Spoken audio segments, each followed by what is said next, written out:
Hello! In this video I will show you how to install Firefox browser on Motorola G15 Power. So you have to start by opening your Google Play Store, then click on search bar and type in Firefox. Now click search and click install.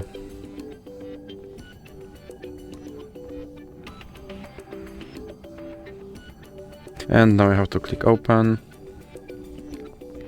and here you have to select your default browser, or you can just click cancel. Now you can add Firefox widget, or you can click not now. Here you can sign in into your Firefox account, or you can click not now. Now you can turn on notifications, or you can click not now again.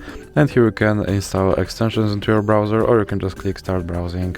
And as you can see, my Firefox browser is now installed and ready to use. So that's it for this video. If you liked it, please remember to leave a like and subscribe.